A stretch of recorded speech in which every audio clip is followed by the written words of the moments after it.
tax time, and lots of us are still working on filing our taxes. Mark Lamkin, financial advisor, is here with the 5 things you've got to do before you file the taxes. You do. Some people are going to be happy, some people not so happy, Candace. There's 15 new taxes, and H&R Block says $1 billion of refunds will be left on the table, so we're going to help right now. Okay. All right, let's get started. First thing you have to do. Right, W-2s and 1099s. Now remember, you've got to get everything together before you go file, or it's a big red flag, and nobody wants to be audited.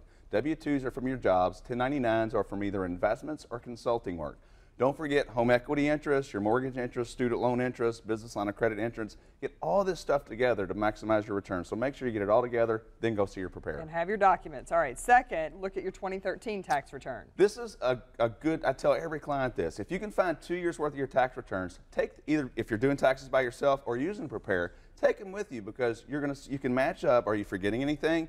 You can see deduction for deduction. Is there anything really big from last year that you're missing? Is there certain dollar amounts that you're showing a zero that you claimed before? This is just a good way to match up to make sure you're not making mistakes and that you're not missing deductions. And how many years worth of tax returns should you keep? You should always keep at least 5, but with online stuff now, I can take it down to 2 or 3, but 5 to 7 is the rule of thumb. If you're self-employed, make it 7. Normal, 5. Okay.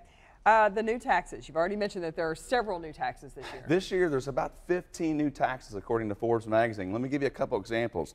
3.8% new surtax on investment income for certain folks. Another 0.9% or 0.8% on self-employment tax. There's a medical device tax. Every bracket's going up. Literally 15 new taxes. If you haven't used a tax preparer before, now may be a good year to get that baseline and then go forward. And also, if you're using software programs, make sure it's 2014. Don't use last year's. Right. Lots of new taxes. All right. Some of the harder deductions that people maybe forget about. Yeah, you know, they're going to change. The goal is to raise tax revenue. We're running huge deficits, so deductions and phase outs are getting harder and harder. Not only are there new taxes, but they've lowered the income threshold where these deductions start to phase out. So you got to double check that and make sure. But you got student loans, moving interest. Job hunting expenses, even if you don't find a job. That's exactly right. You can still deduct the expense of looking. Educational credits. There's still some of these hope and scholarship credits that are out there. Google's your friend. Ask your tax preparer, but deductions are harder. All right, finally check your math. The biggest mistake people make is arithmetic on tax returns. This is why I love software, because I use tax software. I do it myself, but it does the math for me. Always use the software program. The biggest red flag. W-2s, of course, leaving them off, we'll kick it out. But arithmetic, simple arithmetic, the biggest mistake people make, and they leave money on the table.